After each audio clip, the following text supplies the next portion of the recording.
We are Brightside Home Theater.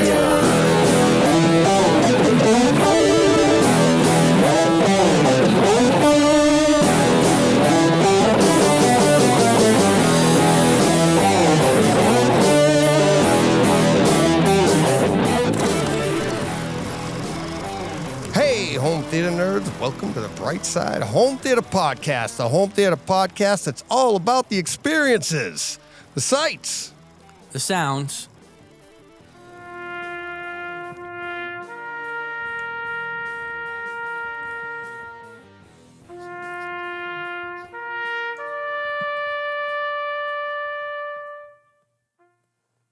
scenes. Oh, poor Steve, little under the weather. Yeah. As he calls it, man flu? The man flu, yeah. Man flu, yeah. So, but yeah, so we didn't lose him completely. We have a meeting next week, Board of Governors. John and I will sit in, state Steve's case. Hopefully, the home theater, Brightside Home Theater Board of Governors allows him back. So, he is right outside his probationary period of a year. So, Right. just passed it. Yeah, just passed it. And it's funny how then the very next show, yeah, he's out sick. Yeah, so, exactly. So it's tough. It's tough. I know, but we'll do our best to keep him going. But if not, John and I have been doing this a long time. We have no problem. No, seriously. Get well. Yeah. Hopefully he's in the chat. I'm not watching the chat right now. No, he's not. Do you see people? I've got the brand things. I do. Going. I see. Okay, what do you got? Stephen Att, Paul Hurt, Johnny Speakers, Van Gool, Nice. Jordan, Paul, Eddie, quite a few people. Nice. So, hey everyone. Hey. Thanks everybody for joining in. In the Christmas spirit, we got to add a little something. We got snow, we've got a little bit of frost on the logo. I think it's time for some lights. Nice. Let's bring in the lights. So, yeah, there you go. So, worked hard. Making sure I had to check every bulb. Make sure, one goes out, they all go out. Yeah. So, yeah, bringing in the lights for those audio-only people. They're super impressed right now. Yeah. So, but yeah. So that's. I'll see if I can add something for next week. Not sure yet, but I'm working on it. Yep, we got Eddie in the Eddie Trochez. Did you say that, pal? I said Eddie, pal, Paul, yeah. Paul, yep. Yeah. All right, cool. Paul Hurt, Paul. Yeah, Paul saying Christmas has officially Cassness. begun. Yeah. Yeah. Yep. So, all right, we've got a lot. Steve's not here, and it's actually going to enable us to do a couple of things that I've been meaning to get to. I actually got an email about one of them, but this one here, super important. I've been meaning for a couple of weeks to mention this on the show, and I keep forgetting. HT guys and us who can make it. John's trying to. It's date night for him. Steve's trying to. It's later over there. But on Friday, December 15th, HT guys, Brightside Home Theater, we're just at 6 p.m. Eastern time, which would be 5 p.m. for John, 3 p.m. on the West Coast. I think that's 11 p.m. for Steve if he makes it, and everybody over there. We will be sitting down to do a home theater chat about home theater Christmas movies, whatever. I think Ara's got something up his sleeve. He is super excited about this. I'm like, every time I talk to him, he's just like, I can't wait to do it. He can't wait to do it. He brought this up like a month, like the week after the 24-hour show. It's like, can we do a Christmas chat, a holiday chat? And I was like, yeah. And he had so much fun, one, being on the 24-hour and then listening to it. He's like, I just want to do a home theater chat. And Braden's going to join in. And I just received yesterday my package in the mail. This is a multi-tiered event from our side. Wow. Look at this. Did he label them? I'm just unpacking this for the first time now. Look at that. 4 different bottles of bourbon. Oh, okay. So I can't tell what it is. But I know. I'm trying to get it out of the package now. I figured we'd do this. I could pull down the HT guys here. So, yeah, he sent me 4 different. Oh, yep, it is labeled. I'm looking at it right here. So, I should have had a knife here. It's like Christmas morning. I'm so excited. I'll just do this one. But yeah, there's 4 bottles of bourbon. So, Eagle Rare. I think that's the name of it right there. So he's labeled them. Oh, cool. Eagle Rare, 45% alcohol by volume. So, okie dokie. That's. And he mailed you that across state lines and everything? Yep. Yeah, a little Smokey and the Bandit action going on there. Luckily, it wasn't Coors. Right. Otherwise, we would have been in trouble. Yeah, so we're gonna be drinking bourbon. He sent the same care package to Braden as well. So we'll be drinking bourbon. He asked about sending one to Steve. I go, I think it'd be quicker just to Venmo him a few bucks and tell him to go buy his own. Quicker and cheaper. Again, I'm not sure the legalities of mailing bourbon to the UK from the US. So. I guess maybe if you declare it. If you declare it, I think no you idea. can. I don't know what he just sent it. There it is right there. It's like, oh, look at me showing everybody everything. So, whoops. But yeah, so that is December 15th, Friday, December 15th at 6 p.m. Eastern time. It's going to be a lot of fun. A lot of fun. I've already got my movies picked, but I do this every year. That's all I talk about is Christmas movies and Christmas time. So he's super excited. And then non-Christmas movies at Christmas time as well. So. Yeah, I do that as well. Especially with you guys. Actually, before you guys came on, it was all because I only did one a week, so it was easy. And so I do one Christmas movie. Well, no, that was a small dig. That was a small dig at one of your movies, but I guess we'll get into that a little bit later. Which one of mine? Okay, I know that. Yeah, it's one of your movies this week. As a matter of fact, yes, I see what you're saying there. I gotcha. Hey, everybody in the chat, how's the audio? Because I didn't do anything. It's actually perfect. Is it? Okay. Yeah. I was worried. Like I got on with Giles last week and we recorded and he said everything was fine on his side. And I was like, okay, let me see. But I did think just before we got on today, I hadn't connected my laptop. So I was like, maybe that was it. Because 2 weeks ago when Steve and I were talking, I had I had hardlined the laptop in and it had said something like, it brought it down when I disconnected and just went Wi-Fi with the laptop. And Steve's like, oh, that's much better. Okay. And then last week was obviously horrible. So I don't know. Like I said. So I think we've narrowed it down to the sick bald guy in the UK. I think yeah, there's a variable. Right. Yeah. It's the international signal that's getting messed up. So could be. Throwing shots at Steve across the pond. Yeah.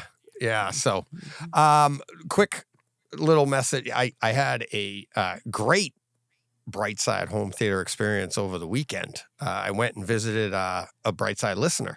It's about an hour north of me, up by the New Hampshire border.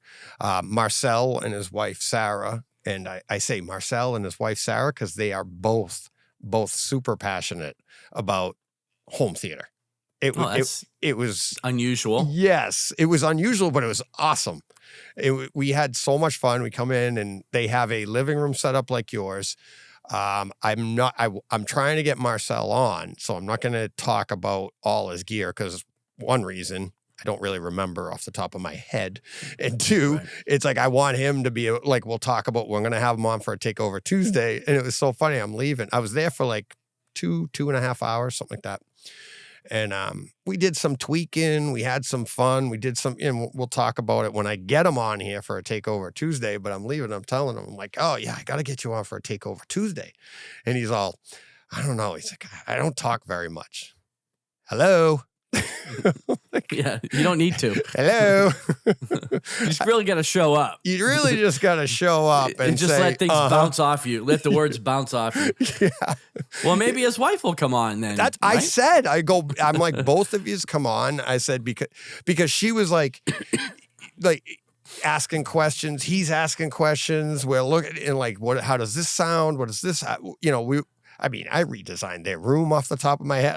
I was having fun. I'm like, we could do this and we could do this. John, I threw in a couple of beams. They have, he's putting up walls. Oh yeah, putting up beams. We're trying to. Oh man, I had so much fun. I'm still waiting for you to come down here and do that to mine.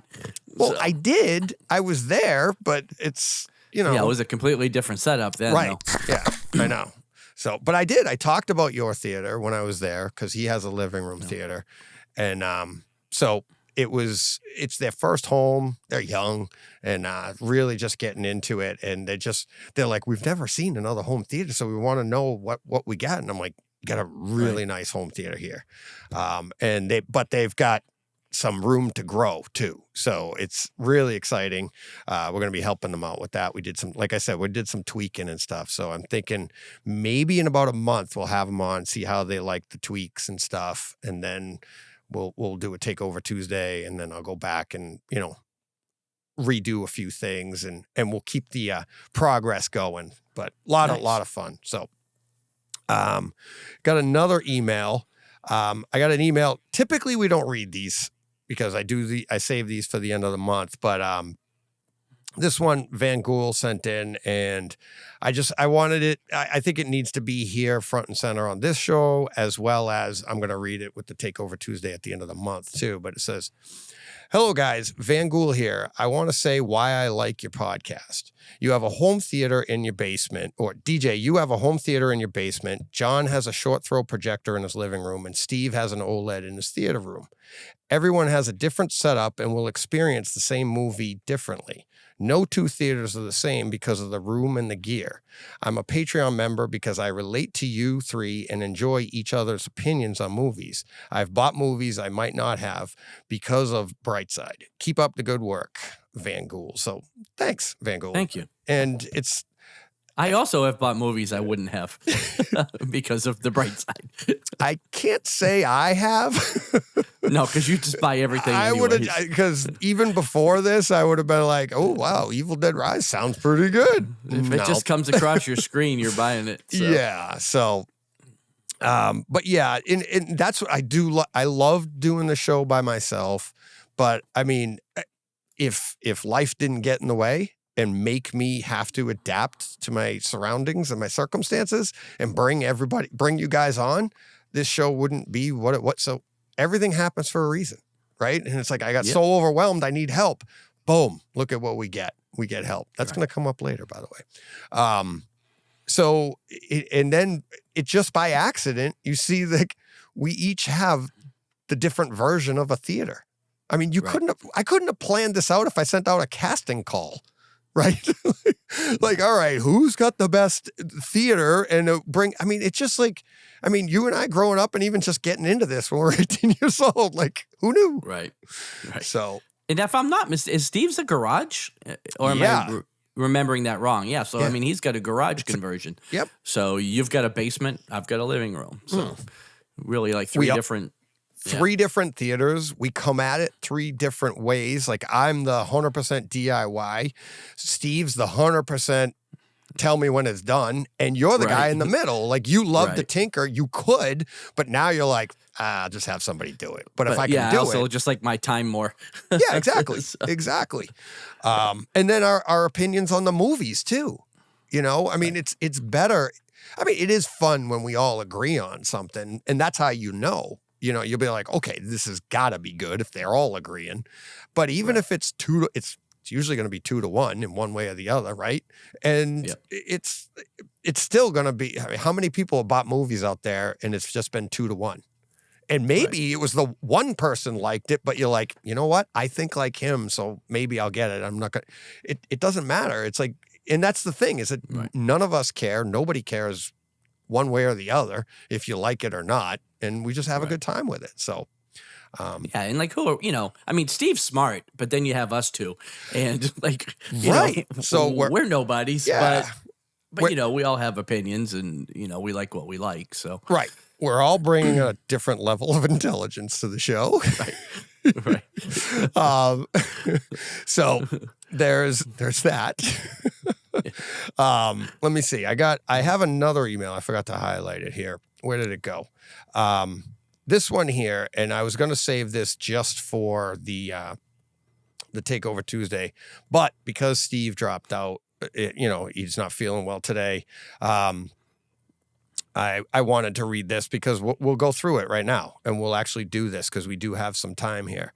So this comes from Stephen Att, and he says, "Hey DJ, just a recurring thought," and I want to interject here. When this came in, I had literally just been going through my home theater pictures and been like, we got to get back at this. And I get an email like an hour later. I was like, oh my God, this is weird, right? So he says, I know one of the listeners commented a couple of months ago about having you guys give an overview of your HT setups and you intended to have that alternate each week as part of the podcast. I recall it happening a couple of times, but not sure if it's consistent, and it does suck up time. But not sure. For us, quote, regular listeners, end quote, we'd probably like the time dedicated to reviews. I think I might have written on this previously, but I'll try again. How about just putting the summary of equipment on the brightsidehd.com website? I know there are video summaries for the three of you, but they are all a few years old now, and we know that they don't represent today's reality, like your Kaleidescape. He says, this way you can include the link in the YouTube video summary, and if you want, for podcast-only listeners, just refer to the link prominently placed on the homepage, perhaps, quickly as part of the weekly intro/welcome. Hope the new home build is progressing, especially with winter setting in. Regards, Steve Hatt. So that's a great idea. I am going to, we're going to get to it right now.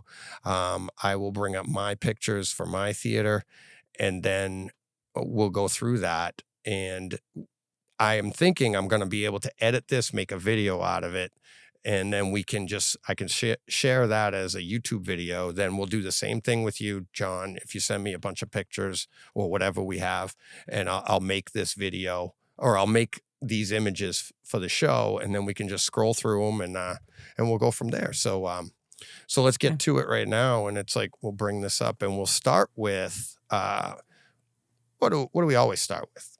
So we're going with the heart of the system, right? The Marantz, your AV receiver or pre-pro. So I'm running a Marantz AV 7706 11.2 channel preamp. That's my AV processor. And you see above it there in the image, you'll see I'm also running two AC Infinity Aircom T8 rear exhaust cooling fans. You'll see in the other pictures where the other one is, but I have one above my Marantz, which is actually, the Marantz is in the middle of the rack. I didn't do a full rack picture of this, but we'll go through it. Let's see. The next this is at the top of the rack, and you could see behind the words there, my main amplifier for the 5 bed layers is an Emotiva XPA 5 Generation 2 amplifier, and that's my other AC Infinity right on top of that one there, and that's at the top of the rack. So that way the heat doesn't go up through all the other more important components. Then I also have an Emotiva Bass X6 amplifier to run my surrounds and overheads, my rear surrounds and overheads. Also, we'll get into now my media. I have a Kaleidescape Strato C media server, and on the right there, you see the Kaleidescape Terra 12, which is that's the hard drive. The Strato C is just the player. So that's how that works. Then I also have a Panasonic UB820 4K UHD player. And that's for my, obviously, discs. I have dual AppleTV 4K for streaming media. One is set up for America, and the other one is set up for England using a VPN, so I can get all the titles that are in Atmos over there, or in Canada actually. And so the one on the left is the US, and the one on the right is the UK. So, nice. Haven't used that recently. I'm waiting. It's just there, ready to go. So, Right. But if somebody tells me it's only in the UK or streaming in the UK and Atmos, I'm like, I'm on it. So that was a fun project. Then all of these are going first into my Lumagen 5244 Radiance Pro video processor. This is doing all my switching. I found it to be smoother than switching through the Marantz. So coming out of this would be an audio only HDMI to the Marantz. And the Marantz, as you saw, I don't know if you noticed on the front of the Marantz, just says Lumagen on it. So it's just one input that all that has to do is turn on and that's it. And then the Lumagen does all of the work from there and all the switching and stuff and everything. My HDMI, my handshakes are faster a little bit. I mean, they're still longer. I mean, it's not like the old days when you used to just be able to jump back and forth. But the handshakes are faster and it does enable me to do quicker ABs going from like I've said before on the show, going from input 1 to input 2, and it'll just do it almost instantaneously. So that helps a lot. So going from the Lumagen, like I said, we go audio to the Marantz, and the video is going to my Sony VPL VW295ES home theater projector, which I've had for over 4 years now. It's the same one I've had for 4 years. So going from there, we're shooting the image onto a Stewart 110-inch Stewart film screen Studio Tech 100, which is zero gain. It's just a standard, just supposed to be the most consistent. And it's also like no gain, no nothing. So you get no hot spotting. When Jim recommended this to me years ago, it was before I had the 4K projector even. He goes, don't listen to the reviews. The reviews are going to tell you this is horrible. It's not bright enough. It's not this. And he's like, but in a dedicated room, this is the way to go. And I'm like, okie dokie. So that's the way I went. And I love it. Love this screen. So at 110 inches. And next up, we get an full image of the screen. And then from here, we're going to go into my handcrafted upper and lower 2.35 velvet masking. Like how I made it sound fancy. Like this is a resume. Handcrafted upper and lower 2.35 velvet masking for my screen masking. So this image here is obviously no masking with the lights on. And then this is with the masking and with the lights on. So you see the difference. Right. But you don't get to see the contrast difference. And I'm not sure if it's going to play that well through YouTube here, but here it is. I'm not sure if you can see up here, if you could see how gray this is, look up here where the arrow is. And so sadly for the audio only, you're going to want to go and check this out. But watch, now I'll switch to with the masking and watch where that arrow is. And you'll see how much darker it gets. It didn't change. It just did a double change. Come on. Oh, where did it go? Oh boy. Where is it? Did I not put that in there? Hang on. Please hold. Where did that go? I don't know. I'll edit this out of the... Oh, no, it's there. I don't know why it's not going to it.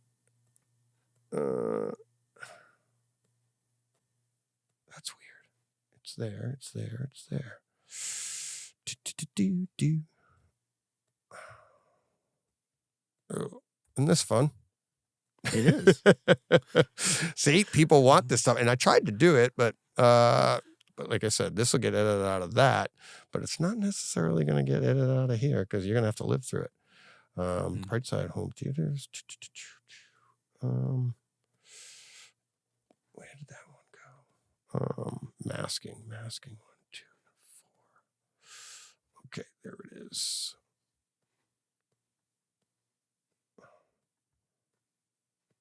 No, that's not it. That's not it.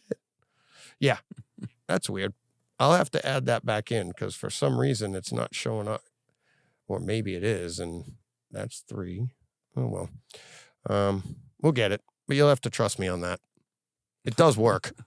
Yeah. But yeah, we'll go back to it here. So, and that's why you're not seeing it, because it's the exact same picture, but I don't know what happened with my labeling.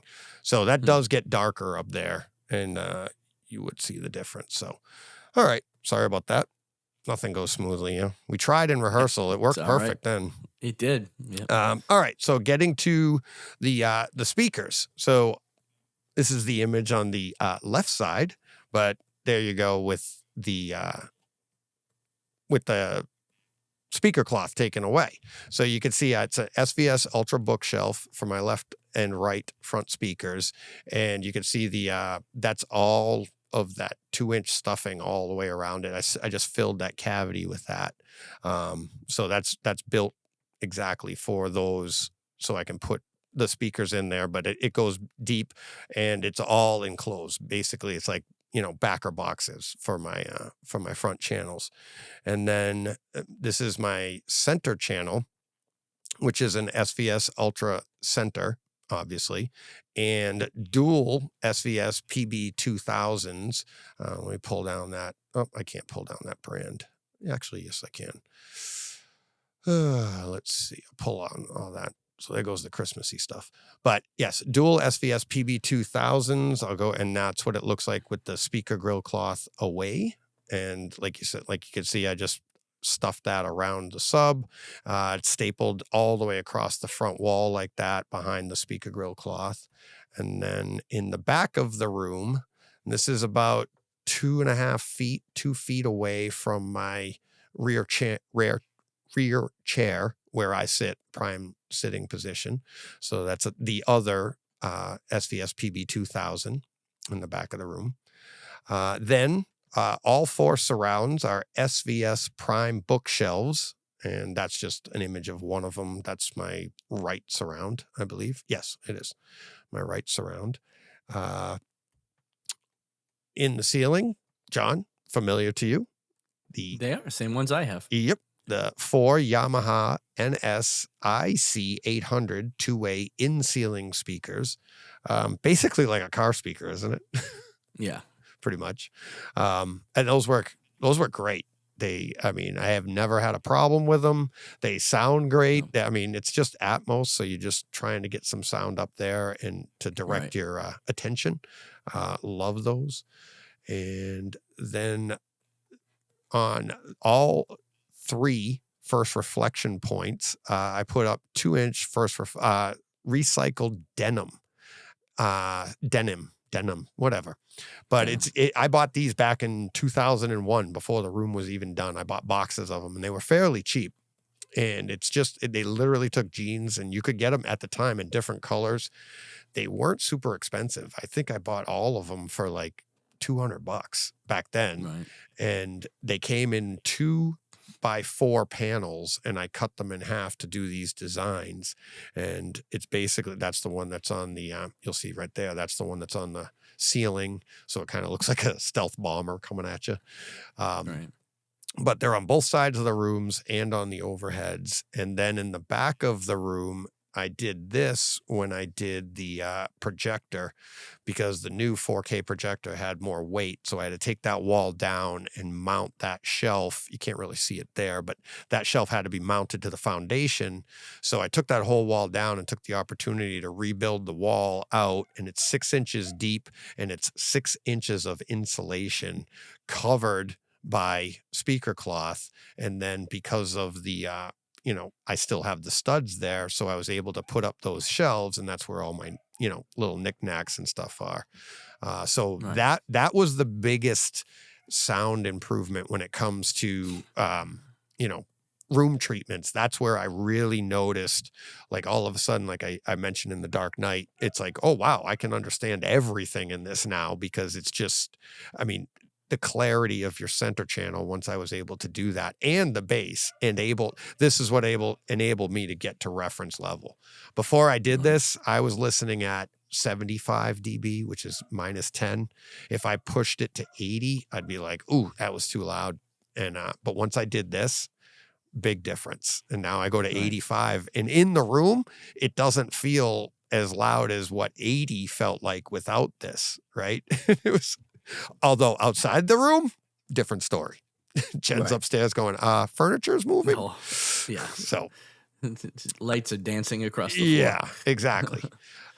So then all that controlled with Harmony Elite remote control. And then let's see, is there anything else? Is it the last piece? Yep, that's the last piece. So all control with a Harmony Elite remote control. So that is that's my room. And Nice. Awesome. yeah, lots of fun. And I thought it was just going to be a patch of dirt, honestly. Like, I thought that was going to be your theater. No, actually, I should say that's the room I've had the last 20 years, but that is Joe's room. Right. Well, one small difference. In Joe's room won't have the amps. It won't have the Lumagen or the Kaleidescape. Right. Yeah, the Lumagen. Yeah. He'll have, and like you notice, I didn't put Zapedi in there because he's going to keep that. Right. It's not even hooked up right now. I haven't used that in a little while. So, but let's see. Did you hear any talk about the what is it, Spotify Wrapped? Well, I mean, I know what it is, but I didn't even know what it was. Yeah, I had a few listeners, my daughter being one of them. Look at this, people sending us like their top of the year. I think Francis It's just Amoko. basically what you listen to, what songs, what artists. Yeah, you know. Yeah, I kept trying to go to it. I don't use Spotify, so I don't either. Yeah. So. It didn't really, maybe that's why it didn't work for me. But Francis has said Brightside Home Theater was his number one. So yeah, that's pretty cool. But yeah, it's like I tried to click on it and it just takes me to mine. And I was like, oh, okay. And my daughter did the same thing, you know? Right. It takes you to your own. Yeah. You can share it with other people. And they can just see it. Right. But then when you share it, you go to click on there, like you're going to see theirs and you just go to your own. So I was like, oh, okay. Right. So, yeah. I got mine from Apple, which it's the same thing, but I use Apple Music. I don't use Spotify. Same here. I got a similar year-end wrap, but it didn't include podcasts though, unless I missed it. So I'd have to go back. Yeah. Yeah. Maybe you have to, but maybe, something like that. But I don't use Spotify for my podcast either. I mean, I do have Spotify, but, I don't really use it. I pay for Apple TV, so Apple One, which gives me Apple TV and Apple Music and storage and all that stuff. So yep. So all right, that was it. Are you ready to get to home theater experiences? Do you have anything else? I don't. No. Well, I mean, we're only 30 minutes into the show. Yeah, I know. Yeah. So all right. Yeah. Let's where's my sound for this? Boom, boom, boom, boom. Here we go. Where'd it go? There it is. There's the sound. All right. We have this is the one we all now I guess you can pull up you'll sit in for Steve on this one. Okay. because you take his side and your own and I'll take my side. Yeah. So we're talking Monarch, Legacy of Monsters. So how did you like this week's? Now, are we talking about episode 4? Because I literally just watched it right before we started. Yeah. Okay. Yeah. Well, this show's 3, so I didn't know if you were caught up. Well, or not, I'm just on it again. Same image. I know. I just didn't know. John. I just didn't know if you watched it. That's all. I would have got a new image. I was too busy checking all the light bulbs. I know. I didn't know if you watched it. I'm just having fun with it. Yeah. Like I said, I just watched it before we started. So this week's episode. Well, I guess I'll lump Steve in with myself. I don't know what Steve thinks of it or not, but we might have similar thoughts. So yeah, a little bit of monster here, this week. Yeah. But again, a lot more human than monster. I thought it was okay. I still don't love the show, honestly. Like, I think we're getting a lot of monsters that aren't really the monsters that we care about, which is afraid. Okay, no spoilers for Steven. That's what I was afraid of going into this show, that we weren't necessarily going to spend a lot of time with like Godzilla, but we're going to spend a lot of time with all these other titans and kaiju, and that seems to be what's going on here. But yeah, I don't know. I thought it was interesting, but I'm still, like I said, I'm still just meh on it. I think it's okay, but I don't love it. Not as much as I thought I would going into it. I thought I'd enjoy it a lot more than I am. So yeah. Again, I'm still enjoying it. I wasn't expecting tons of monsters. I actually, what we're getting is kind of what I was expecting. I was thinking, because I'm like, we know how much those cost, for them to make, and to have 8 episodes of action-packed monster verse, right, is kind of tough. So I wasn't if we got it, I would have been like psyched, but. Right. I do like the story. And like you were saying last week, I think it was you that was saying this, that, if you watch one of these 2-hour movies, you're lucky to get about 25 to 30 minutes of actual, monster, right? Yeah. So in this 8-hour show, I guess if we get approximately 2 hours or so worth of monsters, we're on par, right? Like that's probably what we can expect. Maybe even a little less, because these shows probably don't even have the budget of, obviously don't have the budget of one of those movies. Yeah. So, or it might have the budget of one of those movies, but it's like 4 times as long. But right, it's split over 8 episodes. Right. But yeah, but yeah, I don't know. I'm just finding the human story not that interesting. That's my problem with it. Like, I don't really know what we're trying to do. Like, I don't know what's happening necessarily. Yeah. Like, I don't know why this group is chasing after them, really. I don't know what they want. I don't know what anybody wants in this show, other than the 2 kids that are trying to find their dad, I guess. That's the only 2 that I know really what they want. I don't know what anybody else is doing or what they want out of the show.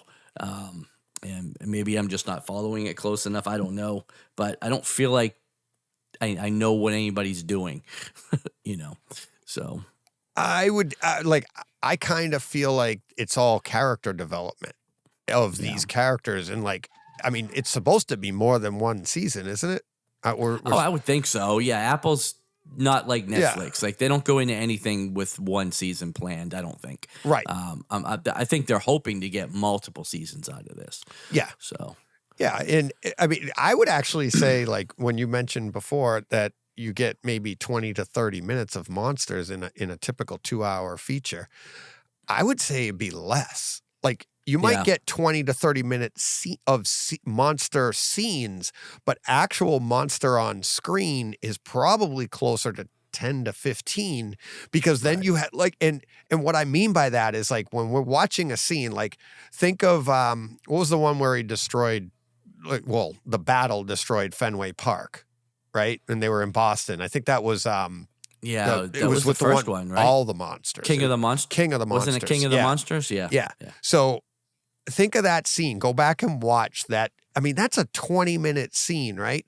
But a lot of it is like you're amping up the audio in the background of a monster. You hear footsteps, and you hear screams, but you don't see anything. Yeah, and it's all put in afterwards. So, like, you're saving money on that. Or it's a Hummer running down the streets of Boston trying to get away from a monster that's not even on screen right now, right?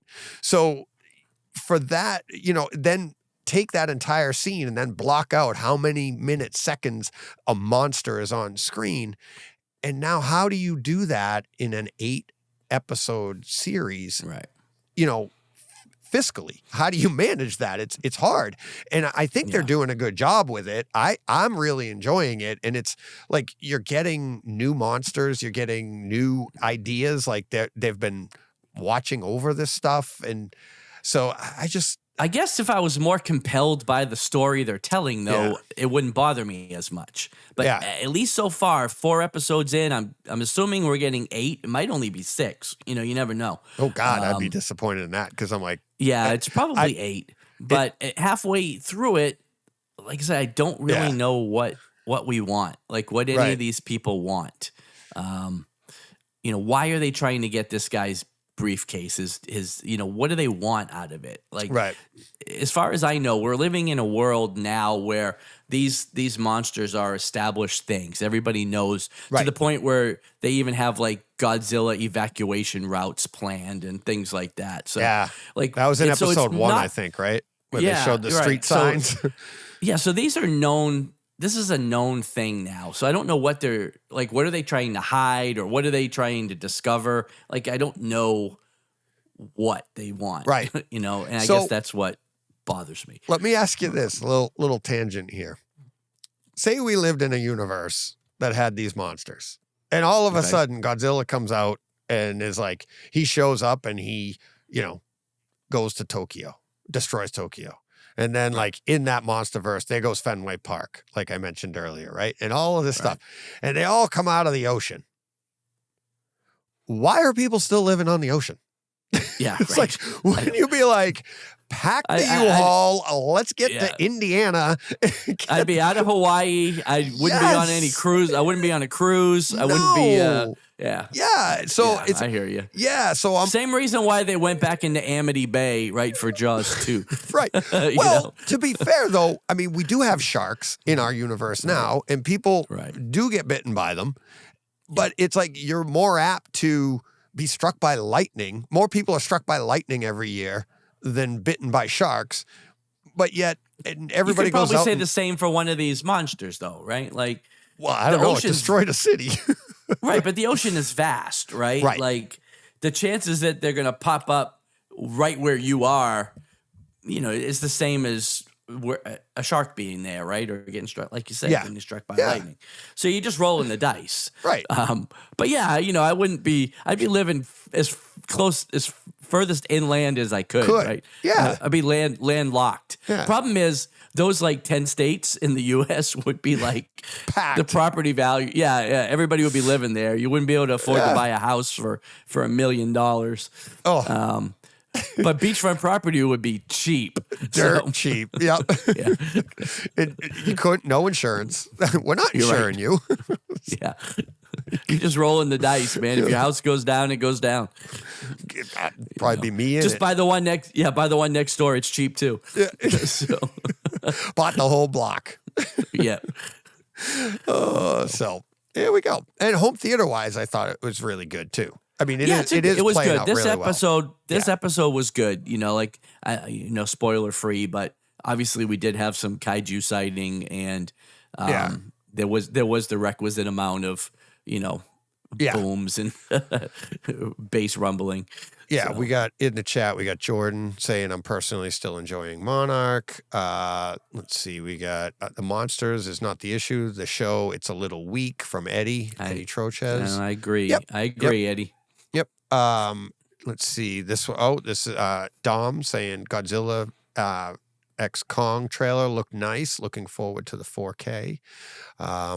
Mike Schramm says he's really enjoying it. Stephen Att. I'm looking at some of the extras on the discs now. Skull Island has a second disc called Monarch Assets. Yep. Be There- interesting to see now if we're seeing some of those assets. Yeah. Right. Let's see. Chris Brown, haven't watched it yet, but you really aren't selling it for me. Sorry. Well, yeah, it's not. It is more of a drama, to be fair. I mean, it has some action scenes, but it's more of a drama. So, but I'm enjoying the story. So some people and other people in the chat are enjoying it as well, and other people like Right. Steve and John and who else was? It was Eddie. Eddie didn't like yeah. it as well. They're not enjoying it. So yeah. Oh yeah, and Paul Hurt with 100% looking forward to Godzilla -1. Now I've heard great. I wasn't going to go see that, but I think I am now because Yeah. I've heard nothing but glowing reviews on that. Customers are coming in telling me how great it was. Oh really? So, Is it? It's out Oh, yeah, already? Yeah, it came out this past weekend. Oh, look at Here- that. It did here, anyways. Yeah. Well, we are in the same country. I don't think. Well, I know, but I thought this one had like a funny release schedule, Yeah. like a staggered release schedule, but I could be wrong Yeah. about that. Wouldn't Um, be the first time. yeah, that's true. Let's see. Thanks. Thanks for backing me up. Yeah, I'm in the middle of having. Yeah, oh man, trying to do multiple things here. I got people calling me. And let's see. Would be great foundation stuff. So hopefully that's this week. Sorry about that. All right. Here's a good comment from Mikey Schramm. The subtitles scared me away. Subtitles on Monarch? Monarch, yeah. So I put my masking up, and for the first few episodes, the masking the subtitles were like half and half. Right. And I had a fiddle with them on my Apple TV, and I finally got it. I don't even know how I did it. It's like, because I kept doing it, and I went to smaller, you could change the font and everything. You could put shadow behind it. You can make it in a box. You could all sorts of things, right? So I kept fiddling with it to try and get it to raise up, because all my movies, especially like on the Kaleidescape, that'll move the subtitles inside the movie. Illuminagen on a disc, it'll move the subtitles inside as long as it's not part of the film. Right? That would be, I forget what the term is for that when they do that. But on Apple TV, they can move them, but the Illuminagen can't. So I was fiddling with it. The last 2 episodes, perfect. It's right up inside the screen. Okay. I think he might be talking about Godzilla -1. Oh, the okay. Subtitles. But yeah, it's in Monarch. But I went to my head went the same place yours went at first too. Yeah, because there are subtitles in Monarch, but there's not that many. It's just when they're speaking Japanese, basically. Right. But yeah, I think Godzilla -1 is subtitled. The whole thing? Movie. I think so, because I think it's a Japanese. It's a okay. What's the name of the company? Toei. I don't know. Yeah, I can't think of the name of the company, but it's done by the original Japanese company that created Godzilla. It's kind of like a So is it a guy in a suit sequel. Yeah, but I think it's kind of like a sequel or a reboot to like their original Godzilla. Oh, movie. okay. So he'd be stomping on Tonka cars or Matchbox Is it cars. Tohan might be the name of the company. Well, if that's the case, then all right. But yeah, that's where my mind went, was with Monarch. But yeah. All right. This next one. I'm sorry.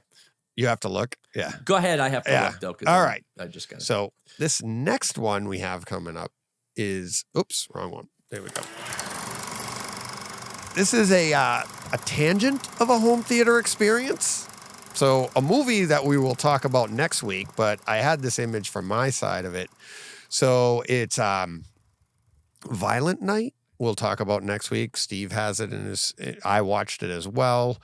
I'll have my comments on that for next week. But in the middle, spoiler free, in the middle of Violent Night, Santa, played by David Harbour, is going from house to house, and he's trying all the different treats that are left out for Santa. And at one house, he picks up a cookie and he eats it. And he's like, ooh, homemade. Well, I paused the movie. I've seen it. I saw it last year.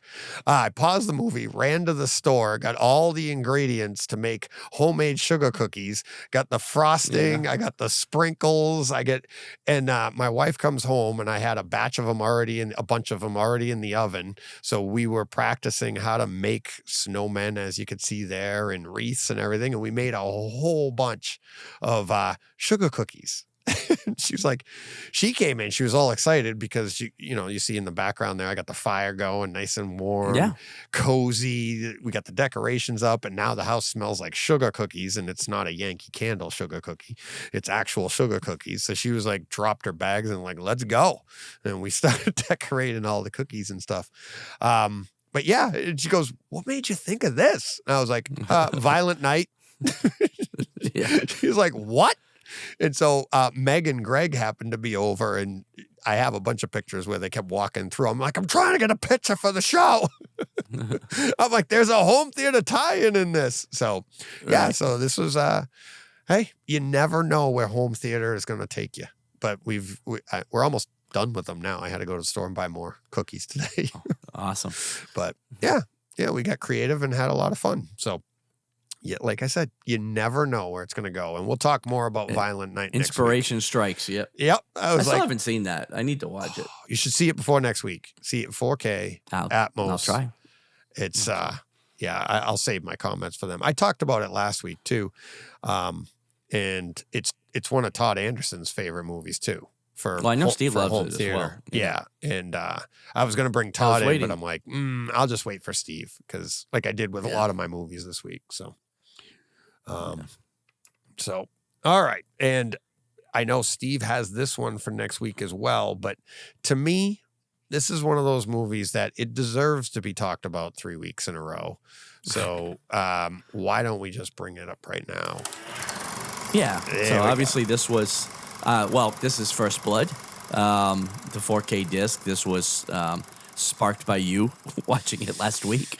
And yeah, I know Steve watched it and was going to talk about it this week too. But yeah, I guess like you said, we're going to go 3 weeks in a row.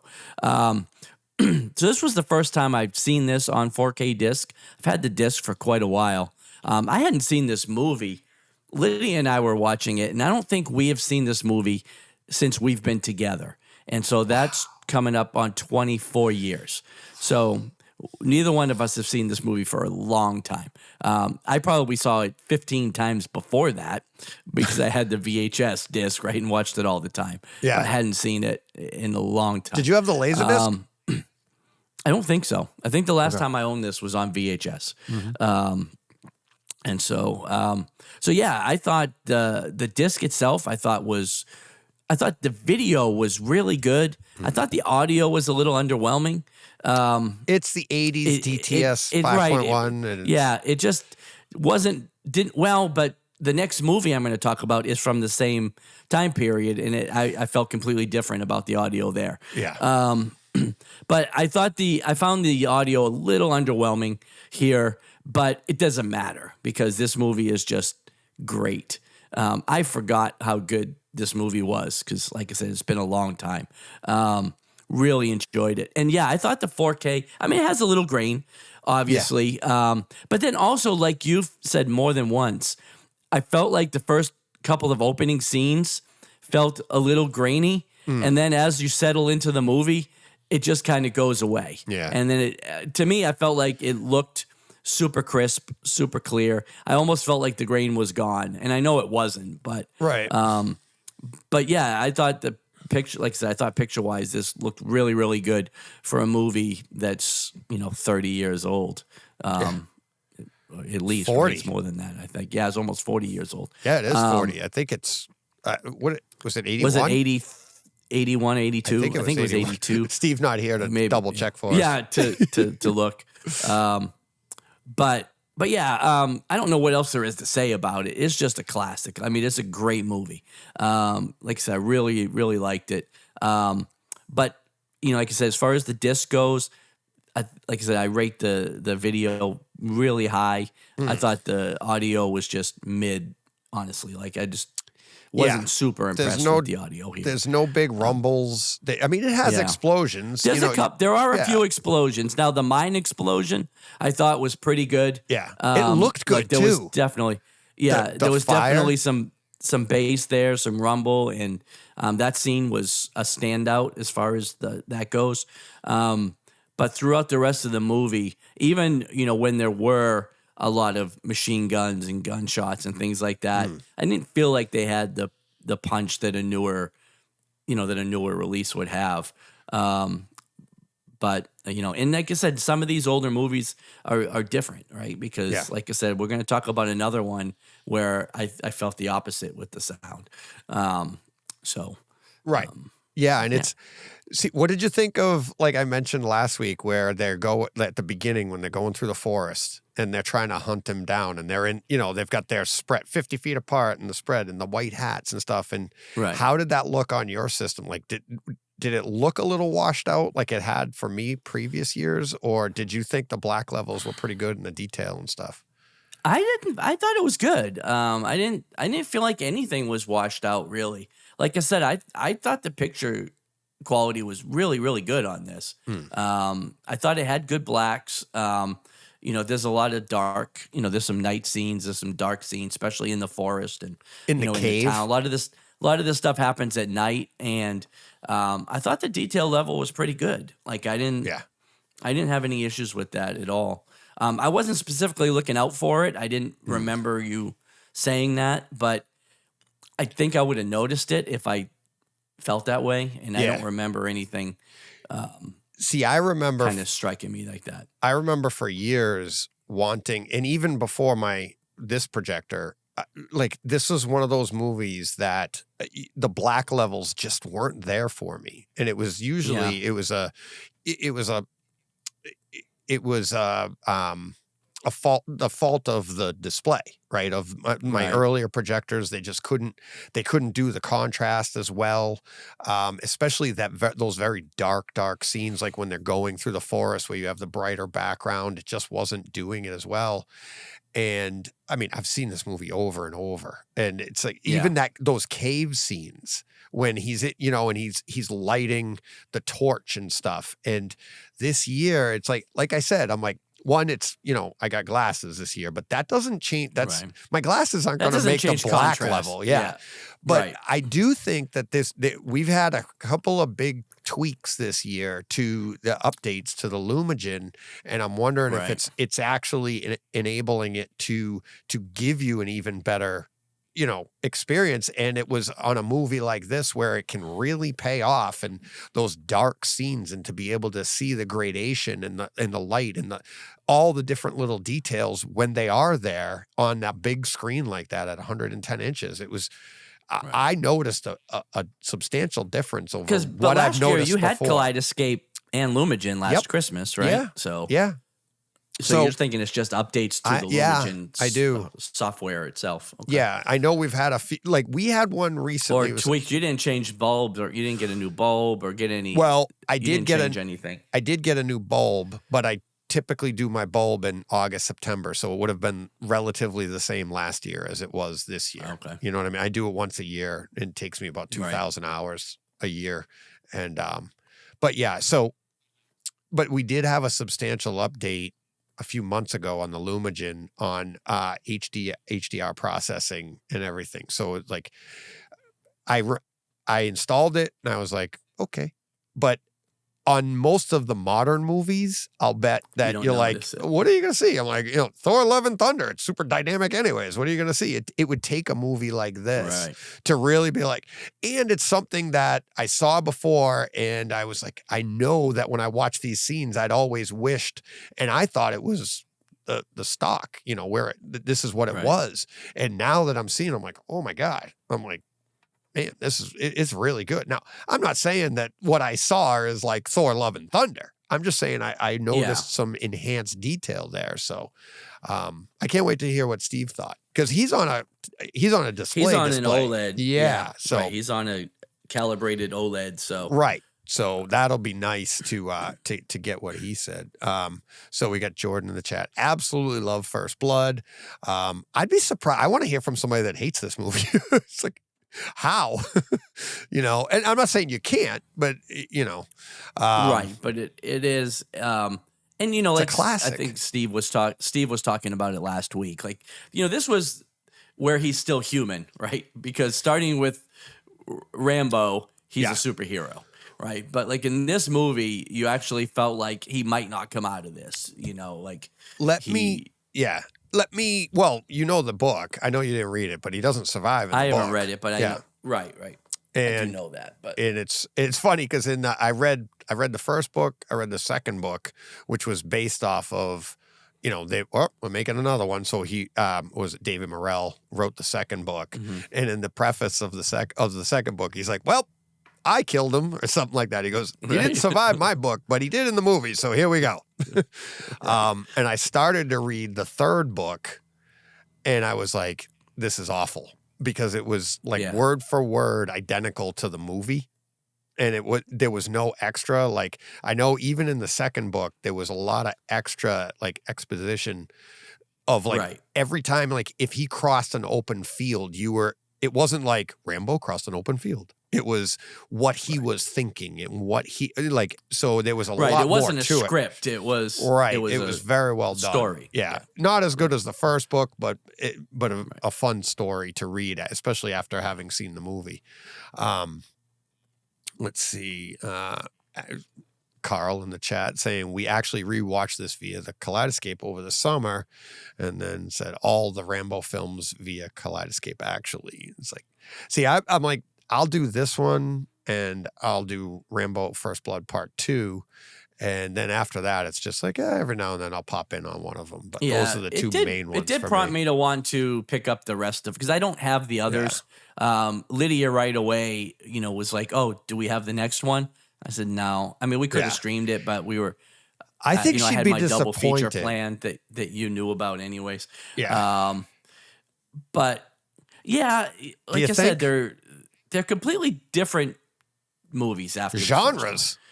Yeah, because like I said, he is just a superhero at that point, and Right. you don't feel like anything can hurt him, and he's just. I mean, the body count is like a John Wick movie. It's just crazy. Yeah. This one was very different. Yeah. More drama. This is a drama. Yeah, it really is. It's a movie, story. right? It's a film where the other ones are just summer popcorn movies. I think. But again, I enjoy them. I do enjoy them, but I haven't seen those in probably since I've seen this one last. Yeah. So, I watch it's been a while. Rambo First Blood Part 2. I watch every year as well. I usually watch that one in the summer. Let me ask you this off of our Monarch conversation. If First Blood Part 2 and a few others come out, and then this comes out as like a prequel, don't you think most people are disappointed? There's like, we don't like it. I think we don't like it anymore, right? Because it's like, oh, that's not our John Rambo. That's like, right. He didn't kill anybody. Like, what's going on? Like he could have killed all of them. What is he doing? Right. Yeah, I think if you went backwards to this, we wouldn't. It's like, so like go back and say, all right, now we've got a John Wick prequel. Of course, we did have the Continental on TV, but we get a John Wick prequel, and it's like this, right? And he doesn't kill anybody, right. And we don't want that movie anymore because that's not what we think of with that character, right? Yeah, you can always start small and then add on, but once you start big, you start to pull back. Everybody goes, "What are you doing? I want my frosting on my cake. Don't just give me dry cake." Yeah, and you're right, which is funny because then you don't get the best movie out of the franchise, right? Because well, it's all. I think it's like, and this has been my point with Monarch. I think it's all expectations, right? And it's like kind of like what Spielberg did with Jurassic Park. He pretty much set all of our expectations by not giving us any expectations. It's like, there's going to be dinosaurs, and we had like Land of the Lost in our head from Saturday mornings. Right. And then you get there and you're like, oh my God, where'd they get those dinosaurs from? Those are real. Where's the slee stack? Yeah, exactly. So yeah, that was, but I mean, that's how it works. And it is, like you said, two different genres. You got a drama, and then the rest of it just led right into the action movies. Kind of like Rocky too. Rocky as well, I should say. The first two are dramas. He becomes a superhero there too. Yeah, he picks up Clubber Lang, and he's like, "Look at me, I can," Although he does lose in 3, right? Spoilers. But yeah, when he's holding Hulk Hogan over his head, you're like, Thunder Lips. Yeah. Oh yeah, Which not was Clubber funny Lang. It was because Thunder Lips he held up. Clubber Lang he didn't hold over his head. What was funny is because I did actually look up First Blood in relation to Rocky 3, because in like Rocky 1 and 2, he's a big guy, right? But he's kind of a lumbering. He's not a bodybuilder type. He's not cut. But in this movie, he was a bit. So I wanted to see where they fell, and they came out in the same year or within this months. and Rocky 3. Rocky 3, yeah. Wow. We're within a year of each other. Okay. And you could tell because, like I said, in the first 2 Rocky movies, he's just a big lumbering guy. Like, he's bulky, but he's not, like you said, he's not into that bodybuilder physique that he ends up with later. So, and I was curious watching it to where I actually stopped and looked it up during the movie. Well, you can track his career with the, the evolution of the performance enhancing How- medications. Well, right. It's like- In the 80s, we got these steroids, and yeah, and it's funny. It's like, I remember it was like late 80s and like the rumor started and you're like, rumor? Yeah. Who didn't know this already? right. It's so funny. You're like, no, that's not even normal. Like even Schwarzenegger. I mean, it's like, in Rocky 4. yeah, it's like even Schwarzenegger. They're like, it was kind of like there was a long time in the 80s where people thought wrestling was real, and they don't like they didn't know it was fake. It was like it's all scripted, and it's There's like people that still don't know. But yeah, exactly. But the idea of like no, that's all natural.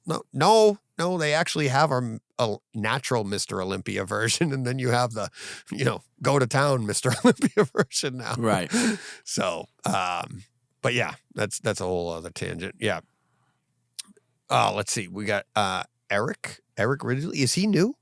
He might be. I mean, I might be been I think around so, for a yeah. while. Yeah. So Eric's saying on my Sony 83-inch OLED A90J Master Series, First Blood looks great. Yeah, and it does. The 4K on this is, the HDR on this is really pulls it out nice. Especially, like I said, I'm like, their hats cracks me up.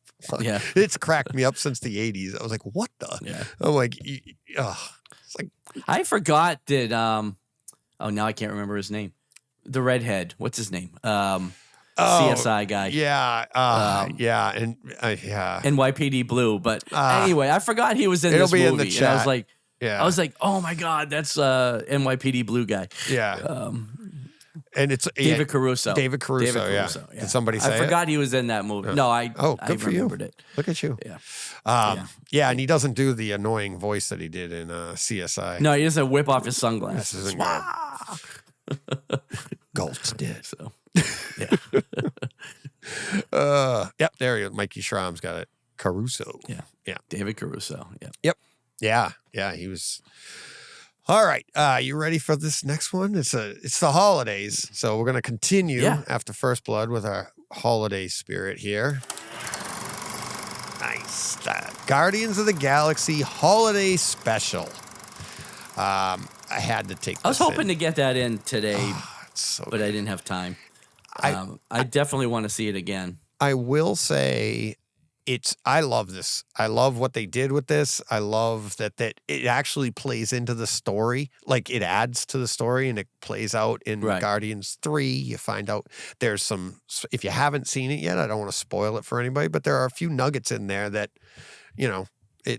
we didn't know. So when this dropped and you were like, oh my God, spoilers, everybody, I don't want to tell you about this. But so it wasn't just fluff, but watching it a second time, it is a lot of fluff. It's a lot of holiday fluff, right? And it's a little bit of comedy and stuff. And Kevin Bacon is hysterical in it. It's I just had so much fun with it. And I love the song, Oh, yeah. His song at the end, Kevin Bacon's, or the one they open with where they make fun of it? Yeah, the old 97s or whatever. Yeah. Yeah. And I don't know what Christmas is or something like that. Yeah. I know. And Quill He doesn't have a flamethrower. He doesn't have a flame. No, that's not what he does. It's so great. It's pretty great. Yeah. It's when I played, like I have it on iTunes and it's in my mix for the holidays, right? But it doesn't have Quill's lines. So it's not as fun. Yeah. It's like, you need to have, I wish you had those lines because that's kind of the point of the lines in the song is to get those little, blurbs in there of him. The call and response from Quill. But yeah, and Mikey Schramm, the AV on this one is fantastic. Yes, it is. I mean, it's the holidays, so you've got all those lights. The imagery on your screen is beautiful. I mean, it's just put this as a screensaver on your TV when people are over. It looks great. And I mean, there's a bunch of them. I will say though, after going from, our physical media and you do a few, like we've done a few, I watched a few that we'll talk about next week, but then you pop in something on the stream and you're like, There's the difference. Okay. So like Right. the volume it's just not as dynamic. It seems a little bit quieter in the room. So you got to punch it a little bit, which I didn't, but I do. I love the movie or the show. It's like 40 minutes. It's great holiday, fun spirit type thing. So, Yeah. let's see. Paul Hurt saying the Guardians holiday special gets better and better every time you see it. Was the B movie in our family Christmas movie night last year. Yeah, it's Awesome. yeah, and it does, and it's one that I'll revisit every year, especially where it's like that nice tight 40 minutes, and you're like, oh, throw Right. this on, but it should be viewed in the theater. I mean, if you have a theater room or dedicate, sit down and enjoy it with everything, all of your gear. Don't be watching this on your iPad, Steve. I know you don't feel well, but wait till you can crawl out of bed and get yourself to the theater. Yeah. So a lot of fun. You're going to see, do you think you'll see it this Christmas, this year? Oh, I'll definitely watch it again. All right. I'll save the image then. Yeah, I'll definitely Or you watch could it. take your own. I'll take my own. All right.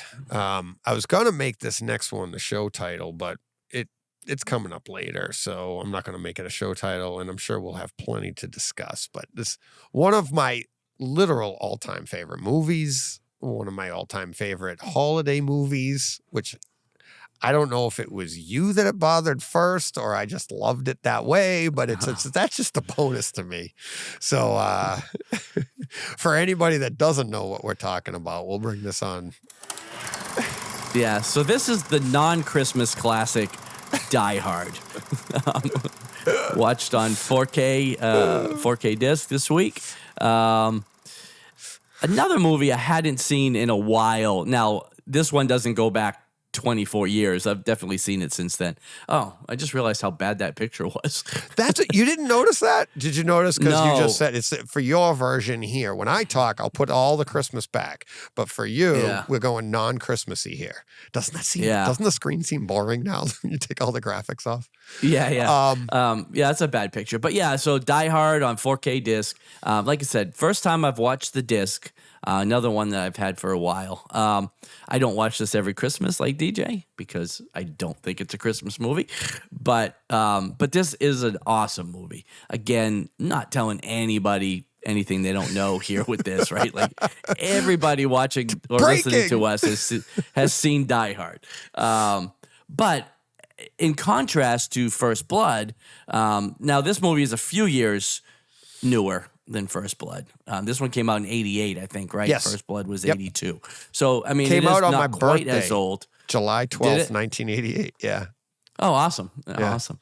I thought the audio here was really good. And video, again, was really, really good. I think this is an excellent disc.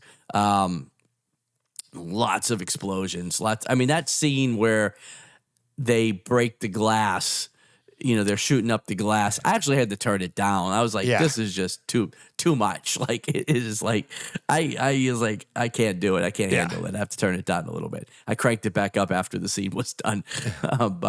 But the audio here, like I said, was very well done. And yeah, like I said, I don't know how much we need to talk about this because everybody knows this movie. Everybody knows it. I know.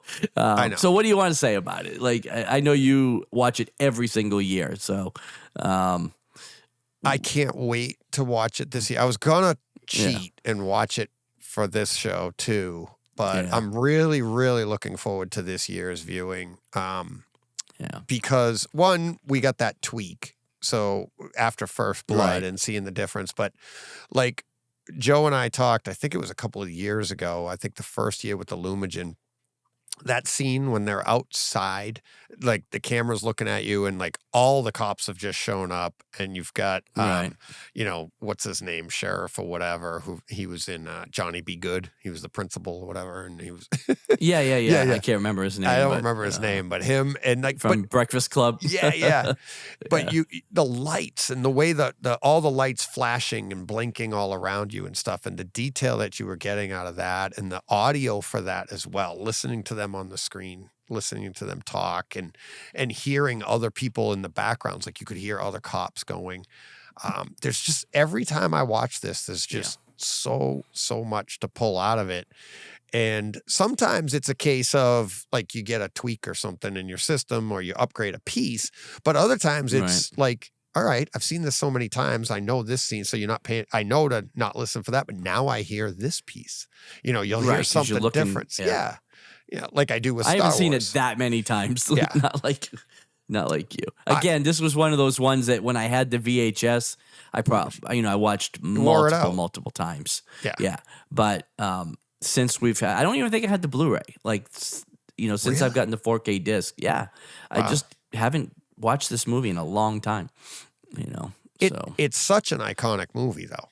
I mean, it is, yeah. like Steve mentioned last week. It's like this is like the bookend to First Blood, because First Blood started the decade, and then the decade progressed into the character of an action figure, and then when John McClane shows up, everybody was kind of like blown away. Like he's not over the top muscular. He's just a normal guy in the wrong place at the wrong time, which we're going to talk about another movie next week about that, which is a direct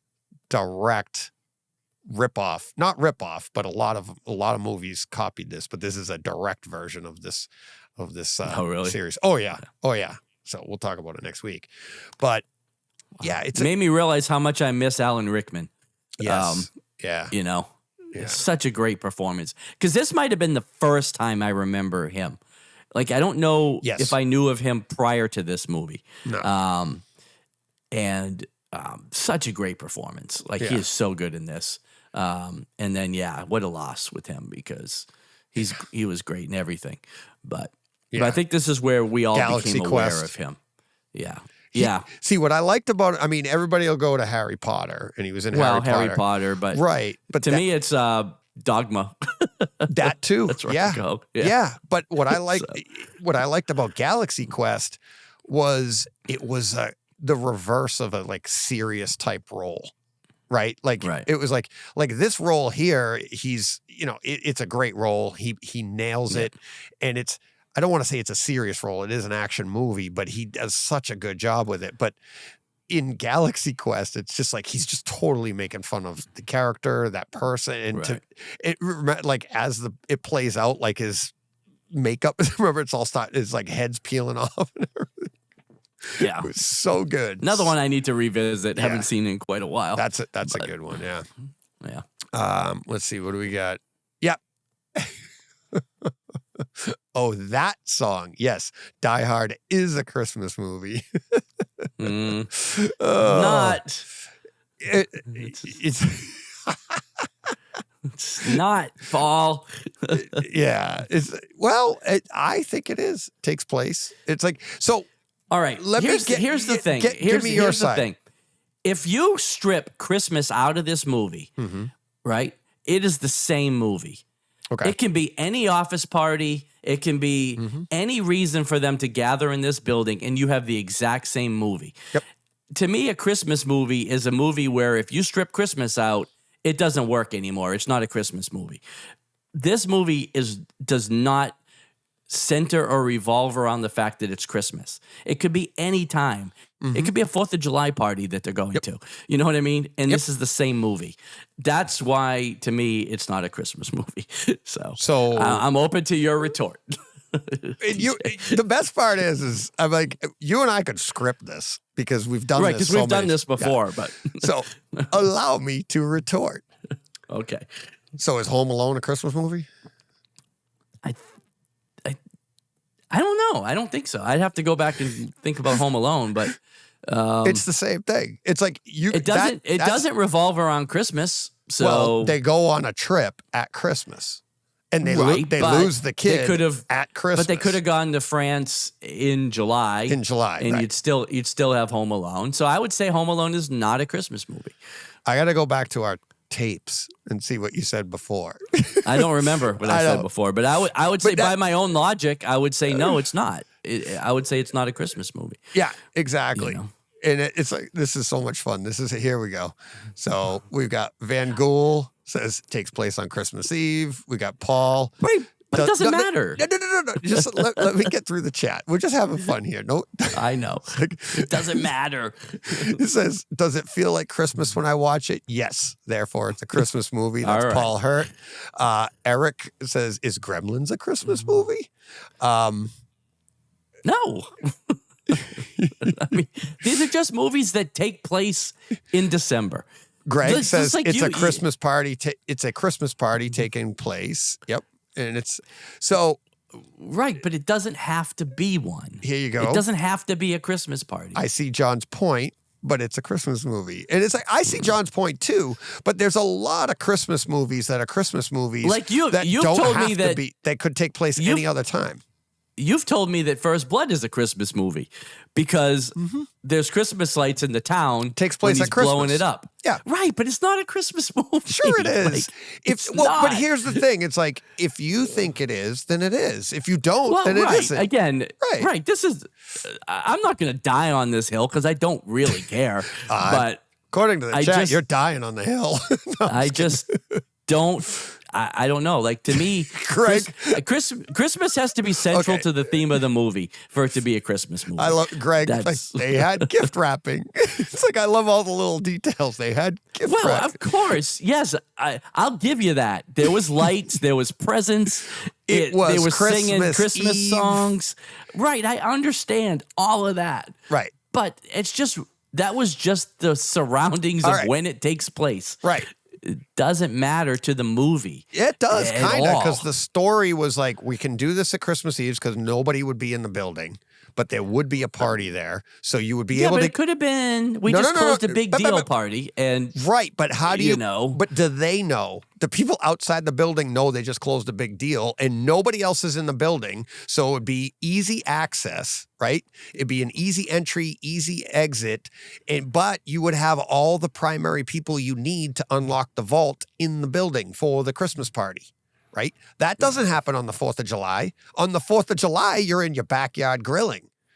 You're not going to be able to unlock a vault with, what's right. his But name? again, any office party, any reason for them to have an office party, Right, but you could have this movie. take name place. me another office party that you guarantee you know is scheduled at that time.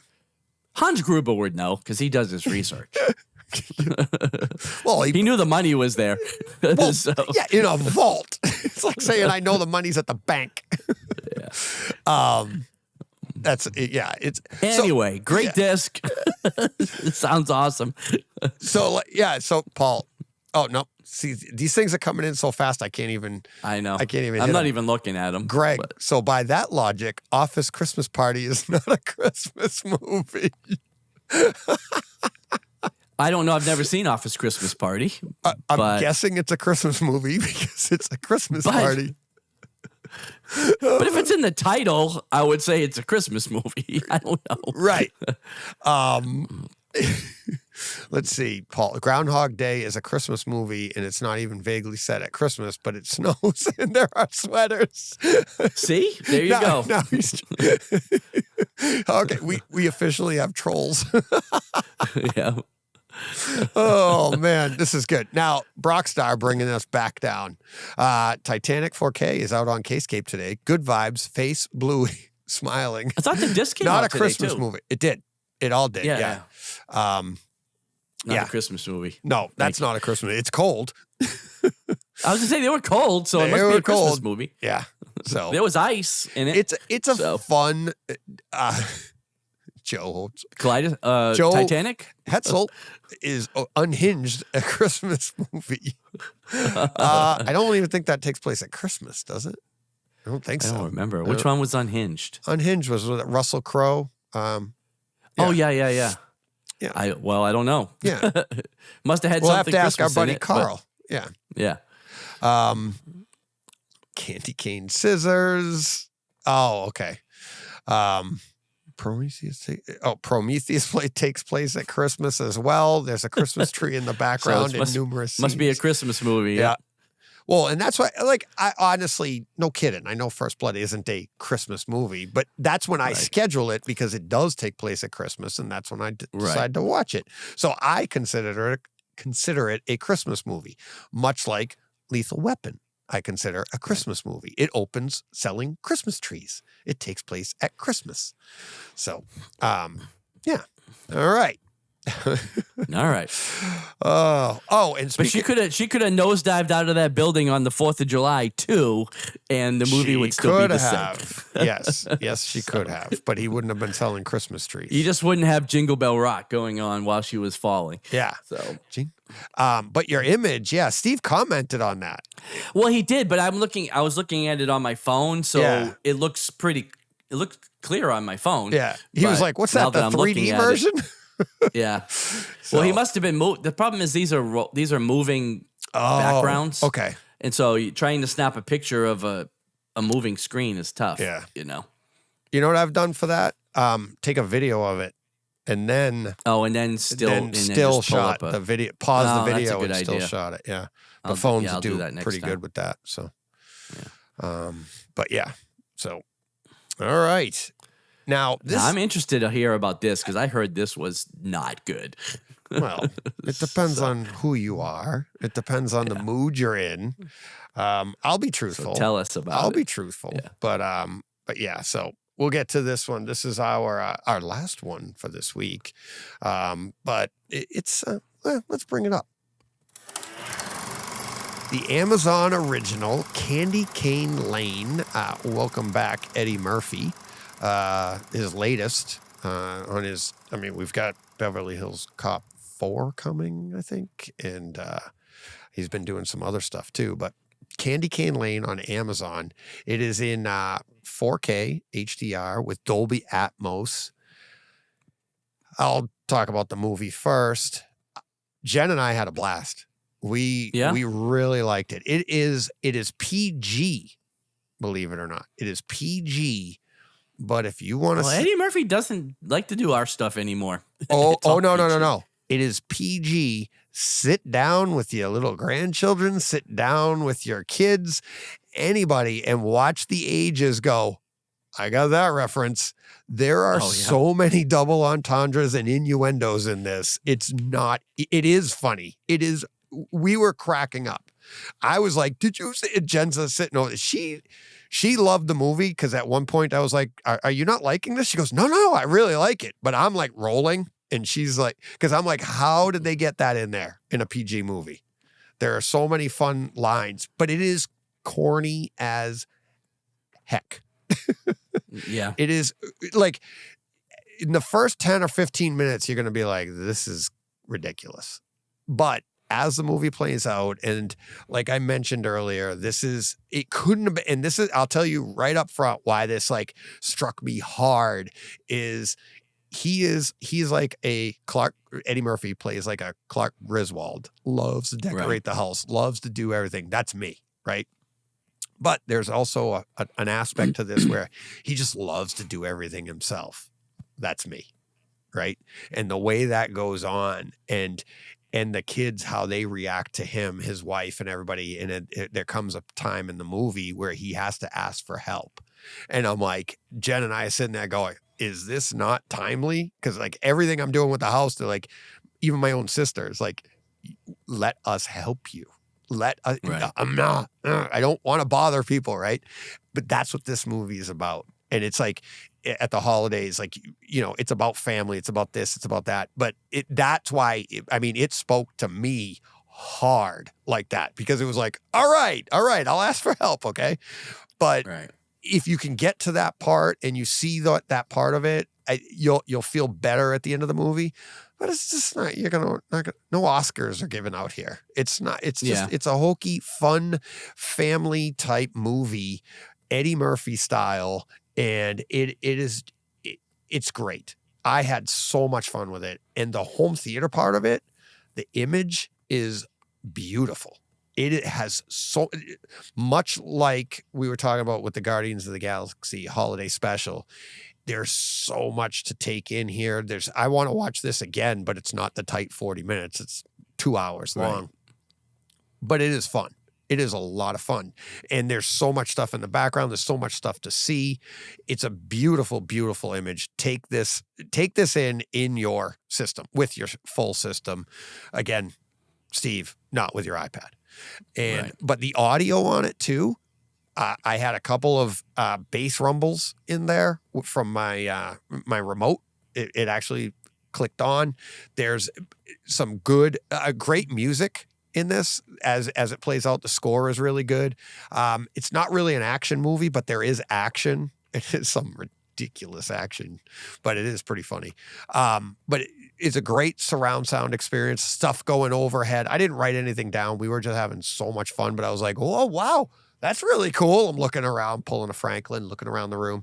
It's really good. I can say I highly recommend it, but I think go into it in a good mood, maybe a cookie or two, John, and you know, just in the holiday spirit. And I think by the end of this, you'll be like, it's a great home theater experience from Amazon, which is, you know, as we've said in the past, not as they're not as consistent as Apple TV Plus and Netflix, but go ahead. Yeah, I was going to check it. Like I said, I was going to try to check it out this past weekend, and we didn't get to it because we were out all day Sunday. And then I heard, like, starting Monday, people started talking about it, and I heard nothing good about it. So, but I'll check it out. I'll go on your recommendation and give it a shot and see. What were some of the negatives? I don't know. I didn't really get into all that. All the people discussing back and forth, just headline kind of stuff. Yeah. And I didn't have anybody like going into great detail on what it was about. I don't even know what it's about, really. Yeah.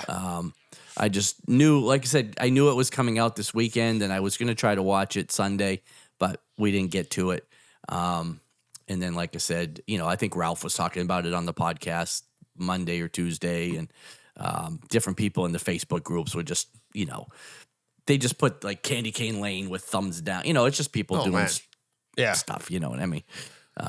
But I just, like I said, nobody was talking good about it. So I was like, maybe I'll just give it a skip then. But I saw you had watched it, so I was interested to see. Yeah. Eddie Murphy's a riot. The different people that voice some characters in it, the kids are all really good. The kid that plays the son in the movie is he's hysterical.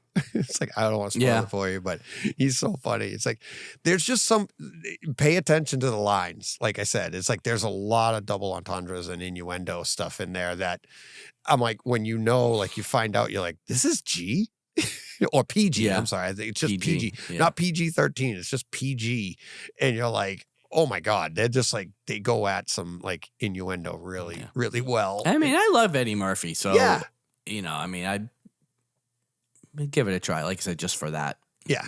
They lean in on a bunch of fun stuff. Like, I mean, hopefully you guys will see it. Hopefully Steve will see it too, and we can talk about it again. But there's some fun stuff in this, and just I had a blast with it. So, and again, it's a good home theater movie too, a really good home theater movie, especially from Amazon. So that's pretty cool. Jordan in the chat saying, haven't watched Candy Cane Lane yet. Looking forward to seeing it soon. And Joe Hetzel says sold. So, and the good thing is if you have Amazon Prime, you don't have to buy it. You just get it. Just watch it. It's, you know, free. It's free with your $130 subscription. Yeah, exactly. So, all right. So that's it. That's it for this week. How about that? How about that? Nice tight show. It's not bad. I mean, you can't go 2 hours every week. We miss Steve, and now you see how much. Steve. Well, if Steve would have had 2 or 3 movies, and that would have been 30 minutes. So. Yeah, and I did a lot of what, like I saw Steve stuff. I was like, oh, I'll do that too, trying to keep the shows tighter. So I'm like, because I don't have a lot of time, and I'm like, all right, let me do that. And I saw, like, we'll talk about him next week. So I was like, all right, this is good. And then when we found out yesterday he's not feeling well, he tried really hard. He was like right up until a couple hours before the show, he's like, I can't make it. Yeah.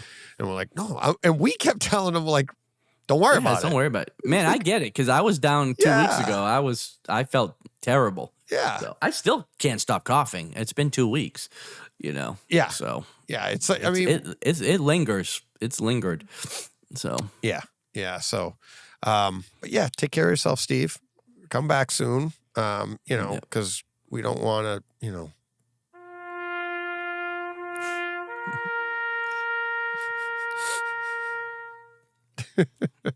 So, moment of silence. Yep. Moment of silence for Steve. But yeah, so he'll be back next week and we'll have a bunch of shows. But like I was saying, I'm watching all these. So I'm like, all right, we'll have plenty to talk about but then he's like, he's dropping out. And I'm like, oh my God, I don't even have a lot to talk about because they were all tied in with him. Well, and I only had 2 this week. I watched Monarch before the show because in the notes you said all of us were going to talk about it. I was like, well, I haven't even seen it yet, so I better watch it. Whoops. There you go. So the efforts we go to, the effort we put in for this show, John. The stuff I have to go through. I know. Sitting down. Watching TV.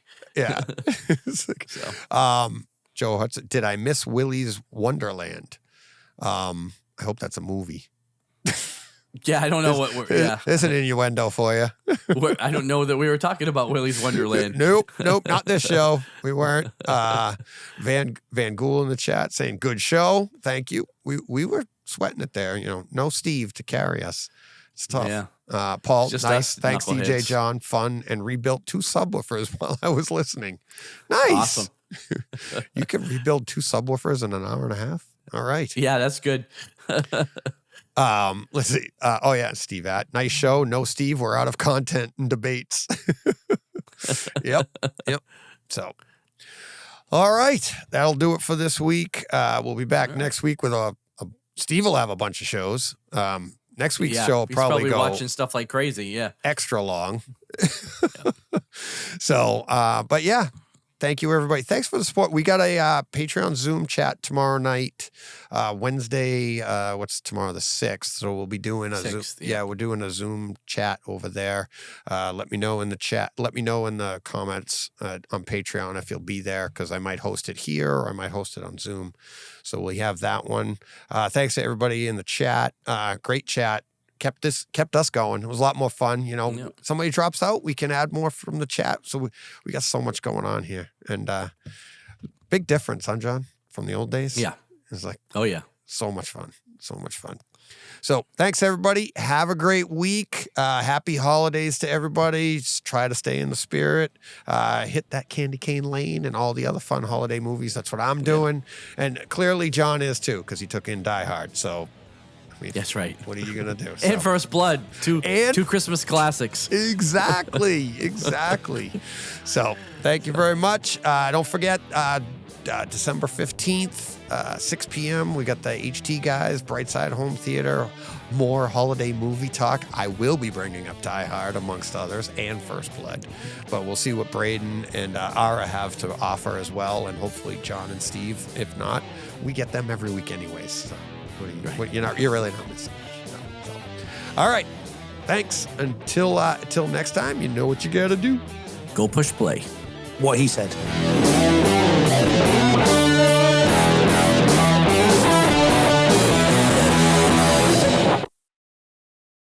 Hey, Fred. This has been a Hey Fred production with theme music by Jeff Bernhardt and Throne Vault Productions.